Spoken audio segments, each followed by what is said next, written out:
자, 7번은 딱 눈치껏 딱풀 수 있는 좀뭐 그렇게 복잡한 문제를 아는 사람들 두 개 섞여 있으니까 좀 헷갈릴 수도 있고. 자, 우선은 여기서 두 가지 관점을 물어봐요. 첫 번째는 얘가 어디 방향으로 이동을 했느냐, 두 번째는 어느 방향으로 회전을 했느냐. 이 두 개를 지금 물어보기 때문에 각각을 잘 따져보면 되는데, 자, 우선은 문제부터 일단 읽어보면은 요거 점들은 앞에 문제에서 봤던 것처럼 전부 추정한 지리상의 북극의 위치들이고, 그 다음에 실제 북극 지리상의 위치는 변하지 않았다. 지금 이렇게 문제가 돼 있네요. 자, 우선 기억부터 보시게 되면은 8천만 년 전에 대륙은 적도에 위치했냐라고 하는데, 자, 지금 이 친구 지금 적도에 위치하고 있죠, 그렇죠? 자, 근데 그러니까 이 점이 이렇게 치겠다는 거는 요 의미인 겁니다. 자, 봐봐. 계속 그냥 설명하는 거야. 자, 지금 대륙이 여기 있는데 8천만 년 전에 돌덩이 꺼내가지고 보니까 이 정도 거리 떨어진 곳에 지금 물이 있었다라고 표현하는 거죠, 그렇죠? 자, 그러면은 요만큼 거리 떨어진 곳에 대륙이 있었다고 하는 실제 이 8천만 년 전 대륙의 위치는 이 정도 거리를 딱 떨어진 이 정도였을 거예요. 그치? 그래서 지금은 적도에 위치한 게 아니라 북반구에 위치를 했었다라고 바꿀 수 있을 거고요. 자, 그 다음 니은 대륙은 저위도에서 저위도로 이동하였냐라고 하는데, 점점 지금 보면은, 자, 이거 굳이 정확히 따질 필요가 없어. 보면은 이 대륙이랑 그 다음에 이 지리산 북극이랑 떨어진 이 각도가 점점 지금 멀어지죠, 그렇죠? 그 말은 뭐야? 여기가 점점 멀어지고 있다는 뜻이에요. 이쪽으로 가든 북쪽으로 가든 서쪽으로 가든. 그래서 이 친구는 북쪽에 있다가 점점 내려오고 있는 중이구나 라는 걸 알 수 있죠. 그래서 이해는 맞다 볼 수 있고, 이거 두 개가 같은 말인 거 보이죠? 저쪽 북방으로서 저쪽으로 내려가면은 점점 북각이 작아진다는 크기랑 같은 거니까, 그래서 북각은 감소한다라는 거랑 같은 말입니다. 자, 근데 여기서 하나 물어볼게요, 제가. 만약에 대륙이 북방으로 이렇게 움직이는 게 아니라 남반구에서 이렇게 북쪽으로 이동을 해가면은 이때는 북각의 크기가 감소하는 거예요, 증가하는 거예요?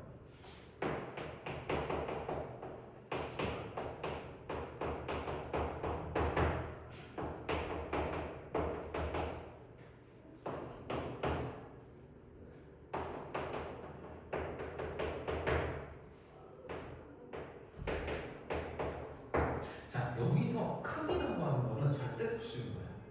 그래서 북각의 크기가 어떻게 변하니라고 하는 거는 절대값이 어떻게 변하고 있기 때문에 그거는 강조가 많은데, 복각이 증가하니 감소하기는 음수, 그러니까 부호가서 따지는 거기 때문에 그때는 증가한다라고 얘기를 하는 겁니다. 그래서 지금 같은 경우는 이렇게 낚시하는 케이스는 없지만, 만약에 이 친구가 남반구에 뜬 놈이다라고 하면 이렇게 바꿔서 물어볼 수는 있어요. 그래서 요거는 조금 표현의 차이를 잘 받으셔야 된다라는 이야기입니다.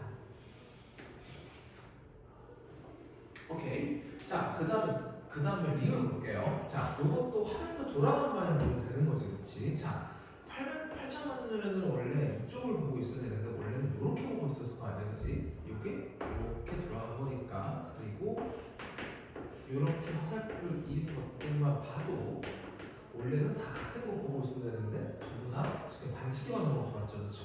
그래서 이 친구는 시계 방향으로 해석하는 게 아니라 굳이 회전 방향을 뽑자면 시계 방향으로 회전을 했을 거다, 이렇게 바꿨을 겁니다, 그렇지? 그래서 리을은 틀렸다라고 볼 수 있습니다. 그래서 정답은 니은 디귿만 정답이다 볼 수 있어요. 그래서 여기까지가 전반적인 이제 복각에 대한 어떤 얘기를 쭉 다뤄봤고, 이제 조금 남은 내용 제가 설명을 드릴게요. 자, 지금 요 4, 5 같은 경우에는 아마 교과서 저기 구석탱이에 탐구 활동 이런 거 보면은 요 내용들이 남아있는 교과서들이 있을 때는 설명을 드릴게요.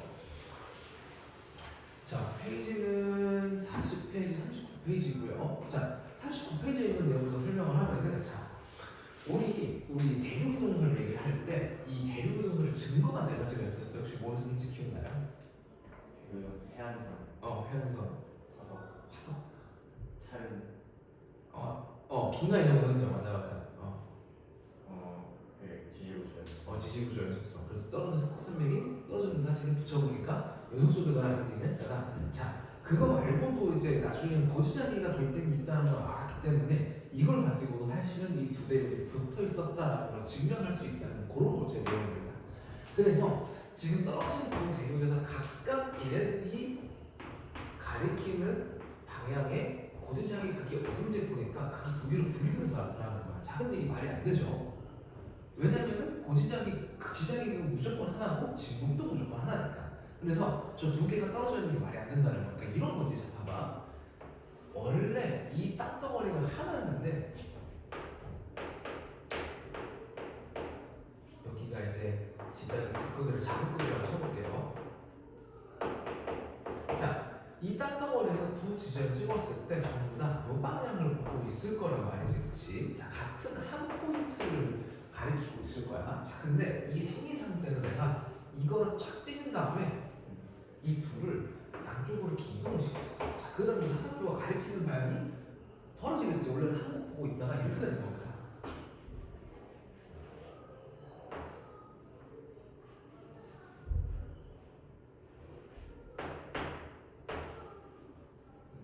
이렇게 보게 되는 거야. 그럼 지금 가리키는 포인트가 지금 다르죠, 그렇죠? 그래서 점이 마치 자극극이 두 개 있는 것처럼 보인다는 거야. 자, 근데 이 대륙을 세션으로 거꾸로 하나 탁 합치면은 이런 식으로 한국 가리키고 있는데, 야, 얘네 요때까지는 원래 한 덩어리였구만, 이렇게 해석이 되는 거죠.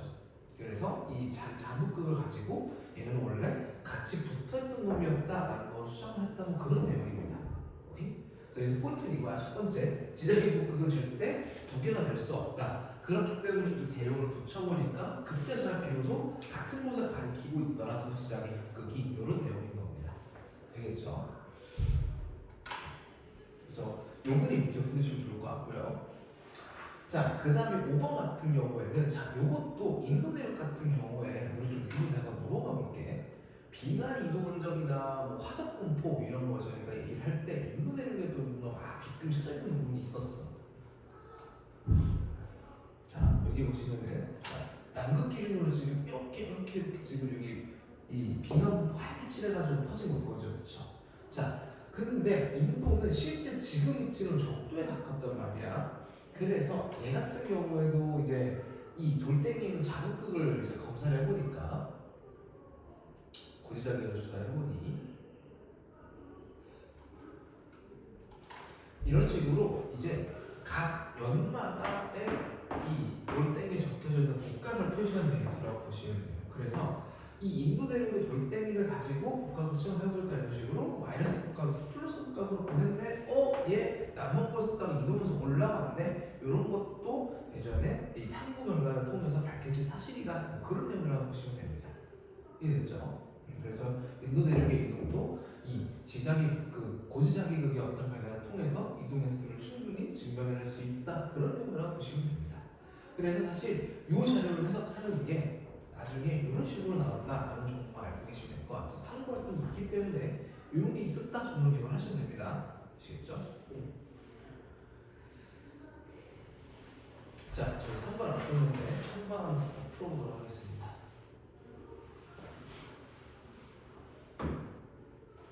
easy 할 거야.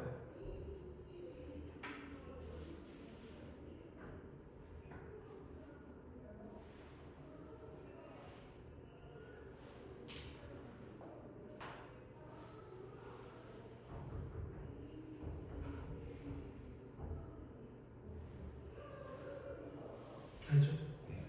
자, 그래서 3번은 제가 어떤 거 기억하라면 이 그림이 왜 이렇게 지금 떨어진 대륙에서 지자기 북극을 가지고 자북극이 어딘지 따져보면 두 개가 떨어진 이유가 대륙이 원래는 이렇게 한 덩어리에서 찢어지면서 이렇게 다른 곳을 가리키는 것처럼 보인다라는 기억을 하고 있습니다. 그래서 이런 식으로 지금 대륙의 분포 형태가 변한 거고, 자, 근데 우리는 알아. 이 떨어진 두 대륙 사이에 뭐가 있기 때문에 벌어진 거예요? 발사적 경기가 생겼기 때문에. 그래서 두 대륙의 틈이 벌어진 거였지. 그래서 이 두 개 사이에는 해룡은 맞죠, 그렇죠? 왜? 해룡이 발사적 경기니까. 자, 니은 지장의 북극은 절대 적일 수가 없다라고 말씀드렸죠. 그래서 이건 틀렸고, 네, 디귿은 같은 시기 하늘에서 형성된 자유장의 방향은 한 점으로 수정된다. 요거를 기억하면 됩니다. 그래서 디귿도 맞기 때문에 정답은 기억 디귿이다라고 볼 수 있습니다. 여기까지가 기본적인 고지작이 관련된 내용입니다. 자, 이제 마그마의 생성과 화산화 부분으로 넘어갈 건데 여기 같은 경우에 특히 여러분들이 이 손으로 좀 많이 써봐야 되는 부분이 있어요. 그래서 화산화 같은 경우에도 어디서 생겼냐에 따라서 어떤 조건에 따라서 분류를 하는지 직접 손으로 좀 한 번씩은 써보셔야 이 부분은 안 까먹고, 두 번째, 마그마의 형성 같은 경우에도 이 지온 분포가 어떻게 되어 있고 기본적으로 그래프가 이때 어떤 조건이 변했기 때문에 마그마 즉 멘틀 물질이나 지각 이런 게 녹을 수 있는지는 한 번쯤 꼭 손으로 그려봐야 됩니다. 그래서 오늘 워크북도 제가 문제 준비한 게 이런 거 외우려고 비슷하지만 다른 문제들을 막 섞어놨거든. 그래서 문제도 다 풀어보셔야 됩니다. 자, 그래서 여기서는 핵심이 뭐냐면은 마그마가 이 변동대, 그러니까 마그마가 형성되는 조건이 뭔지, 그 다음에 이 마그마의 어떤 조선에 따라서 화산화력이 또 다르게 형성이 되는데 또 이 마그마가 어디서 이 군냐에 따라서 화산화를 또 어떻게 구분하는지 이것들에 대해서 얘기를 할 겁니다. 자, 그래서 우선은 처음으로 이제 마그마에 대한 정확하게 정리를 짚고 갈 건데, 자, 이제 제가 질문을 할게요. 마그마는 용암이랑 같은 걸까? 뭐가 달라요, 그러면? 지각 바꿔라. 얘기 한번 했었지. 자, 맞아요. 둘의 차이는 뭐냐면은 마그마는 일단은 어떤 놈이냐? 그 지구가 아니고, 자, 암석이 녹아서 액체 상태가 된 놈을 마그마라고 하는데 이 액체인 놈이 지표면 밑에 있으면 고친 거는 마그마로 부르는 거고, 이게 대기 쪽으로 노출된 경우, 즉 땅 밖으로 나오는 경우는 그런 경우를 우리가 용암이다라고 얘기를 합니다. 그래서 이 마그마도 종류가 있는데 사실 이 종류를 구분짓는 아주 정확한 구분자는 어떤 놈이냐, 바로 이 SiO2 함량, 즉 규산염 성분의 함량입니다.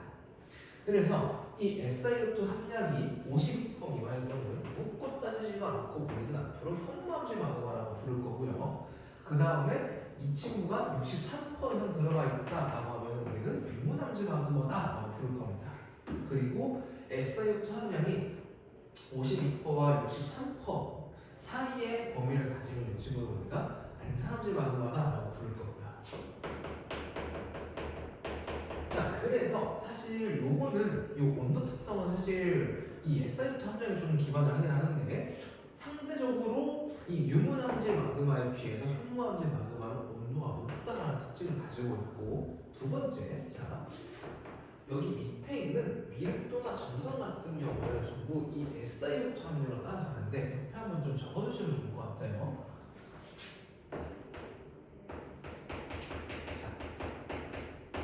이 유색 광물이 얼마나 들어있는지를 물어보는 경우가 있는데, 밑에 제가 얘기를 할 거지만 유색 광물 같은 경우에는 말 그대로 어떤 색깔을 띈다라고 해서 유색 광물이라고 보통 얘기를 해요. 그래서 주로 이 유색 광물에는 어떤 성분이 많이 들어가 있느냐? 칼슘, 철, 마그네슘 이런 성분들이 많이 들어가 있는 놈들을 유색 광물이다라고 얘기를 해요. 근데 이 친구들 특징이 뭐냐면은 상대적으로 밀도가 높은 애들이에요. 자, 아무튼 이 유색 광물 함량은 어떤 거에 따라가냐? 이 SiO2 함량이랑 정확히 반비를 해요. 그러니까 요 놈이랑 서로 반을 나눠 갖는 거야. 그래서 현무암질 마그마 같은 경우에는 SiO2 함량이 적기 때문에 거꾸로 유색 광물 함량은 높다라고 볼 수 있고, 거꾸로 이 유문암질 마그마 같은 경우는 이 친구가 SiO2가 많기 때문에 거꾸로 이 유색 광물 함량이 적은 거예요. 그래서 우리 중학교 때 막 이 돌덩이 사진 보잖아. 현무암은 까만데 화암은 하얗지 않지. 까만 이유는 색깔 때는 이 유색 광물이 많이 포함되어 있기 때문에 그래서 까만 거고, 화광 같은 경우는 색깔을 띄는 너무 적고 오히려 하얀 놈들, SiO2가 주로 좀 하얀색 광물들이 많은데 그런 놈들이 많이 들어있기 때문에 하얗게 보이는 겁니다. 주로. 아시겠죠? 그래서 이 특징에 따라서 밀도가 현무암질 마그마가 큰 거예요. 유색 광물이 많이 들어있으니까 무거운 놈들이. 그리고 유문암질 마그마는 밀도가 작다라고 볼 수 있어요. 오케이.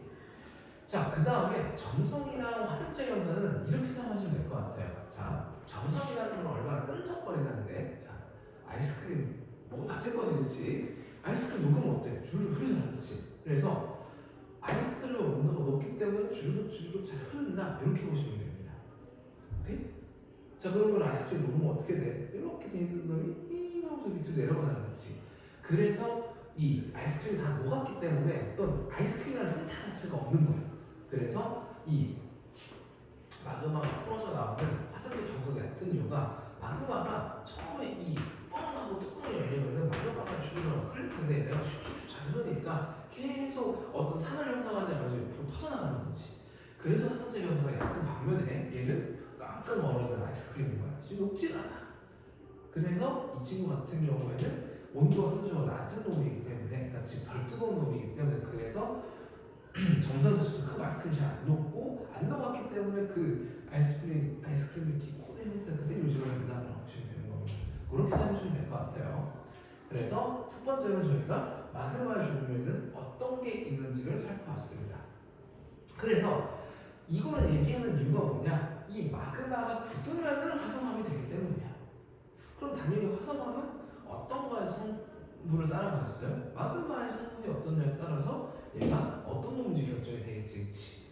자, 아까 마그마의 구분 기준을 주로 저희가 어떤 놈을 주로 사용할 거라고 했냐면 바로 에스타디오토 함량을 사용할 거라고 얘기를 했습니다. 그래서 이 화성암 같은 경우에도 구분을 짓는 기준이 이 화성암 안에 얼마만큼의 에스타디오토가 들어가 있냐를 가지고 이제 구분을 주로 합니다. 그래서 이 표는 좀 여러분들 머릿속에 보지 않고도 글을 좀 외워두면 좋을 것 같은데, 자 우선은 이 염기성이라고 하는 거는 주로 자 여기 에스타디오탄을 표시 잘 보세요. 염기성이라고 하는 거는 이 암석 내 에스타디오탄 함량이 52% 미만인 걸로 얘기를 하는 거야. 자 그러면 이 친구는 주로 무슨 마그마로 만들어졌겠어요? 현무암질 마그마. 주로 이 염기성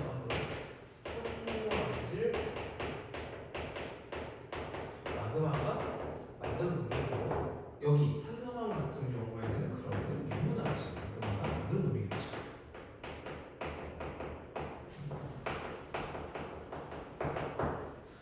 그래서 현무암질 마그마를 가지고 만들어진 애들이기 때문에 유색 광물이 많아서 어두운색을 띈다 말고 꼭 기억을 해야 됩니다. 자 이거 어두운색 띄는 이유 뭐라고요? 유색 광물이 많고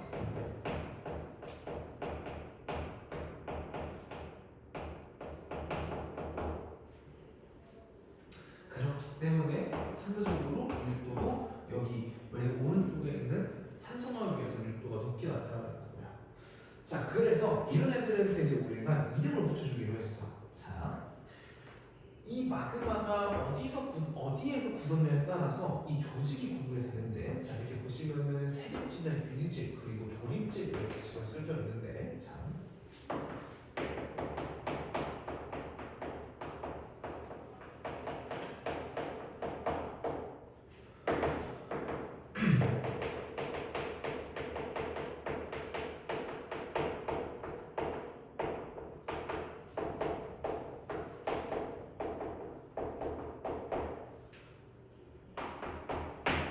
세림질은 이 평균적인 어떤 화성암들에 비해서 구성하는 광물의 크기가 작은 걸 의미하는데, 자 질문을 하나 할게요. 광물이 뭡니까? 화학 안 듣는다고 했었지. 한다 했나? 그게 한다네? 아니야? 화학 한다고 지구력하고 지금 안 한다고 하는 거 아니고 자 광물이라는 건 뭐냐면은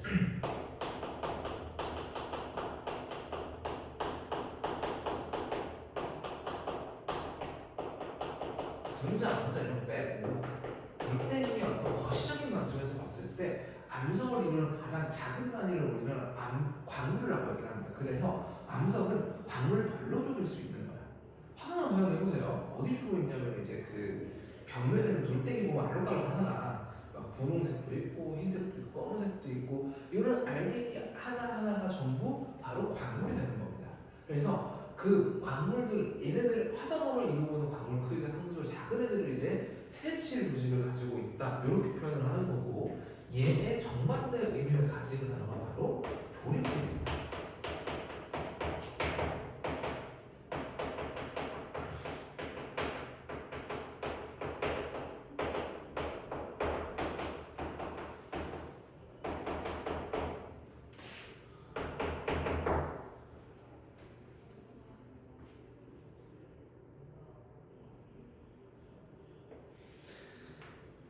유리지에서 가로치는 뭐냐면은 보통 이거를 지구가 원하는 정도에서는 그냥 같이 보는 경향성도 있는데 세립지보다 크기가 더 작으면은 그러면 우리 유리지라는 거예요. 유리지. 유리 깨지면은 부서져가고 되게 조그맣게 깨지잖아. 그런 거라고 보시면 됩니다. 자, 그러면 이 얘기를 지금 왜 하느냐? 자, 이걸 이해해야 되는데.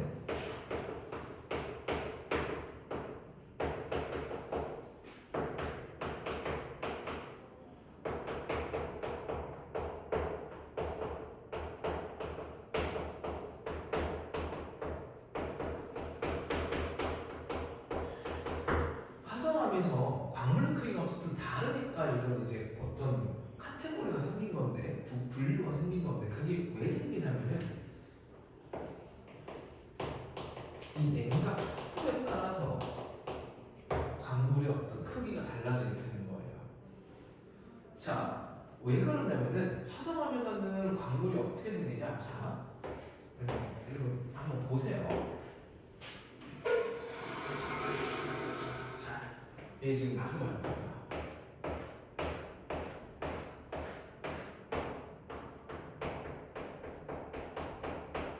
자, 마그마는 액기상기 때문에 온갖 이제 여기 있는 광물들이 조그마한 알갱이로 막 두두두두 떠다녀요. 그러다가 온도가 쭉쭉 내려가기 시작하면은 이제 이 녹는 점이 높은 애들부터 이제 고체로 이제 막 이제 석출이 되기 시작을 해요. 그래서 보통 이제 어떤 애들이 많이 만들어지냐면 토학학교 그런 거 외우잖아요. 열심히 감희가 흑성 뭐 이런 거 외웠던 거 기억나요? 감람석부터 석출이 되기 시작을 합니다. 그래서 조그만한 애기 감람들이 이렇게 만들어지기 시작해요. 자, 그러면은 이렇게 조그맣게 만들어지고 끝이냐? 그게 아니라 온도가 낮아지면 낮아질수록 이 친구가 성장을 하기 시작해요. 이렇게 주변에 있는 감람석들이 막 여기다가 이제 등겨붙기 시작을 하는 거야. 그래서 이런 식으로 시간이 지나면 지날수록 이 광물이 점점 성장을 해갑니다. 오케이? 자, 그럼 이제 조금 무시했을 텐데 세립질 같은 경우에는 그래서 이 광물이 천천히 식으면 얘가 충분히 성장할 시간이 있고, 왜냐면 애들이 원래는 찾아오고 막 그래야지 잘 붙을 거 아니야, 그치? 근데 갑자기 후 해서 그냥 갑자기 식혀버리면 이게 크다가 마는 거야. 무슨 말인지 이해됩니까? 그래서 냉각 속도에 따라 차이 나는 이유는 이 광물이 성장하는 속도를 결정을 짓는다라고 보시면 돼요. 이런 식으로. 아시겠죠? 그래서 원래 그림으로 돌아보면은 자, 그래서 이런 세립지를 띠는 화성암을 우리 뭐라고 부를 거냐면 바로 화성암이다라고 얘기를 할 거고, 그 다음에 조립조 조직을 띠는 화성암 현범지를 막으로 만들어진 에어라고 우리는 심성암이라고 부를 거예요. 그래서 조성은 이제 현범지 마그마랑 똑같은데 입자 크기가 작은 세립지를 암석 같은 경우는 우리는 현범위로 부르겠다 이런 의미인 겁니다. 그래서 현범유, 반성화 이 6개는 반드시 아셔야 되고요. 자, 저 중간에 껴있는 이 반심성암이라는 애는 뭐냐? 이 세립질이랑 조립질의 어떤 조직의 특성을 둘 다 갖는 놈을 우리는 반심성암이라고 불러요. 그래서 저 친구 같은 경우의 조직 특성이 뭐냐면 반사 조직입니다. 그래서 이 반사 조직 같은 경우는 어디서 나타나냐면은 반심성암으로 나타나는 조직의 특성이다라는 거고,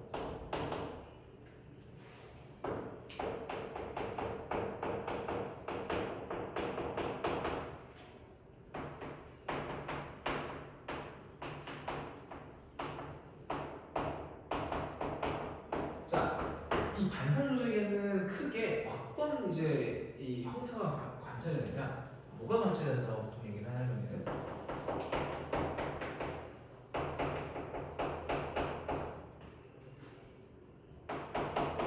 반점이나 석기가 관찰된다라고 표현을 합니다. 자, 이게 무슨 말이냐? 자, 내가 아까 뭐라 그랬냐면은 이 반사 조직 같은 경우에는 세립질의 특징으로 나타나는 부분이 있고 조립질의 특징이 나타나는 부분도 있다라고 제가 말씀을 드렸어요. 그래서 반점 같은 경우에는 성장이 많이 된 이제 광물을 반점이라고 부르고, 석기 같은 경우에는 세립질처럼 조그맣게 성장이 덜 된 애들을 이제 석기라고 하는데, 그림을 그려보면 이렇게 그려져요. 자, 현미경으로 보게 되면은 이런 식으로 겹겹이 성장을 잘한 이런 아이가 큰 놈을 뭐라고 부를 거냐면은 반점이라고 부를 거고, 여기 주변에 조그마한 게 크다가 많은 거 이거면서 표를 다 이런 애들을 이렇게 앞으로 섞이면 앞으로 겁니다. 그래서 이런 특징을 가지는 걸 저희는 앞으로 반상 조직이 보인다라고 볼 거고, 얘는 어느 화성합을 주로 보이더라 바로 반심상면서 나타나는 특징이더라라는 거를 기억하셔야 됩니다. 그래서 얘는 학교에서 안 알려주면은 못 쳐도 되지만 학교에서 한 번이라도 언급했다, 그래서 이거 있다 하면 당연히 주십니다. 아시겠죠? 네. 자, 그래서 테페라카에 하나 있는 이 지금 그림은 뭐냐면은, 자, 심선암이라고 하는 거는 이런 식으로 되게 깊은, 즉 공기랑 닿지 않고 지하 온도도 굉장히 높은 지하 깊은 곳에서 만들어진다는 걸 표현하기 위해서 여기서 심선암이 만들어진다라고 표현을 한 거고요. 그 다음에 뭐 암맥이나 암산, 그러니까 이 지표면이랑 굉장히 지하 깊은 곳 사이 이런 중간중간 부분, 좀 차가운 땅에서 심는 애는 저렇게 반심성함의 특징을 가진다라고 볼 수 있는 겁니다. 그렇죠. 아무튼 다 아셔야 돼요. 자, 그 다음에 여기 밑에 보시면은 조합광물을 부피비 해가지고 이렇게 뭔가 척척 나타나는데, 이 조합광물이라는 건 뭐냐면은 광물 중에서도 주로 SiO2, 즉 규산용 광물로 이루어진 애들을 바로 우리는 조합 광물이라고 얘기를 하는데, 자, 그래서 여기 보시면은 이 염기성화, 현범질 마그마로 만들어지는 애들일수록 강간석, 희석 이렇게 유색 광물의 함량이 높은 데 반해서 산성화, 유문암질 마그마로 만들어질수록 석영, 장석 이런 애들이 많이 만들어집니다. 그래서 이건 알고 있어요. 이것도 알고 있어야 돼. 현범질 마그마일수록 이런 광물들이 많고, 유문암질 암석일수록 석영, 흑우모 두 개만 기억하시면 됩니다. 자, 장석도 사실 종류가 있어요. 장석도 칼슘 계열 장석이 있고 나트륨 계열 장석이 있는데, 얘 같은 정장석 같은 경우는 주로 어떤 게 많이 포함되는 애냐면 나트륨이 많이 포함되는 장석이에요. 학교는 알려주는 데도 있어서 이 정도까지만 알고 계시면 됩니다. 아무리 장석 몰라도 뭘 아셔야 된다? 염기성 현무암질 마그마 부서 만들어졌어요. 그럼 주로 이루는 광물은 간나석, 희석 이런 애들이고, 유문암질 마그마 부서 만들어졌어요 라고 하면은 주로 석영, 흑우모 이런 애들이 많이 들어있다라고 보시면 됩니다.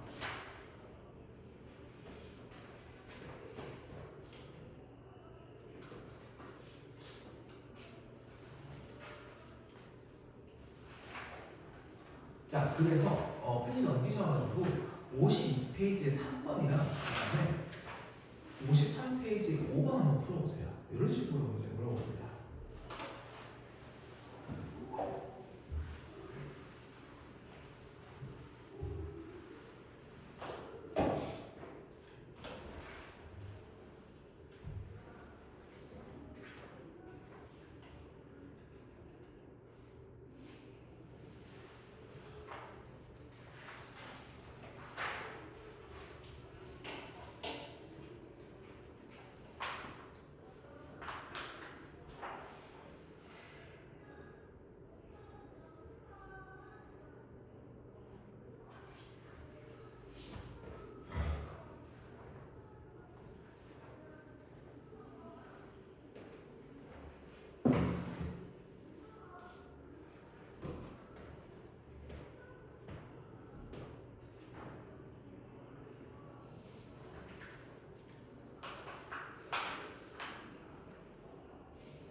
다 했습니까?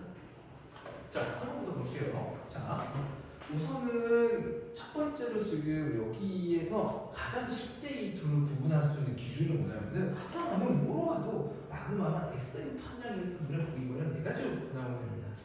그래서 SI부터 한 명이 지금 50% 정도인 걸 봐서 이 친구는 무조건 현범지 마그마로 만들어져 있고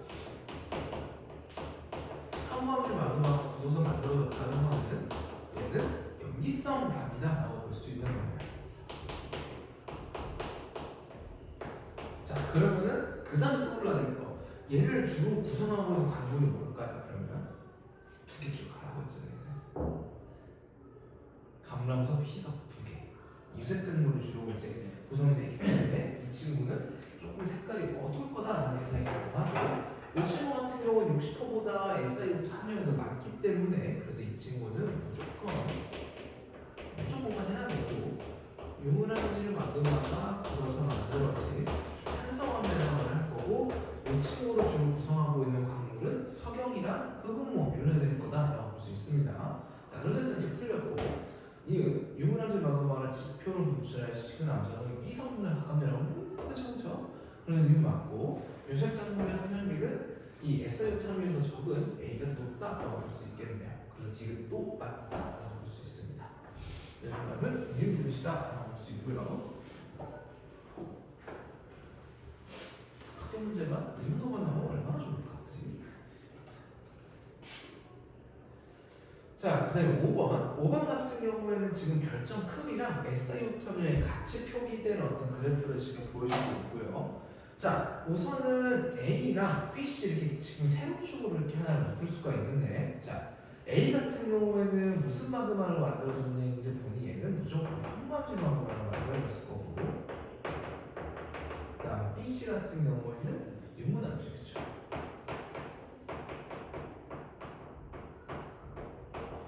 자, 그래서 C 일단 기억부터 볼게요. C는 화강암이라고 그러는데, 자, 화강암은 이 유문암질 마그마로 만들어진 애 중에서도 조립질, 즉 암석의 이 광물의 크기 큰 놈이에요. 그래서 C가 아니라 굳이 따지면 B로 바뀌게 될 거고, 그다음에 D는 B는 A보다 천천히 냉각 때문에 형성되냐? 결정 크기가 클수록 냉각 속도는 이쪽으로 갈수록 더 느린 거고 아래쪽으로 갈수록 빠른 거죠, 그렇죠? 그렇기 때문에 B가 더 천천히 냉각된 거 맞죠, 그렇죠?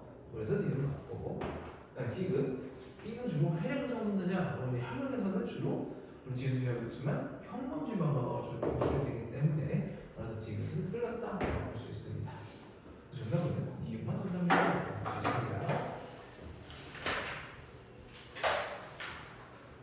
또 저희가 혼나는 개념을 하나 배워야 되기 때문에 지금 끊고 저희 9시에 다시 시작하도록 하겠습니다.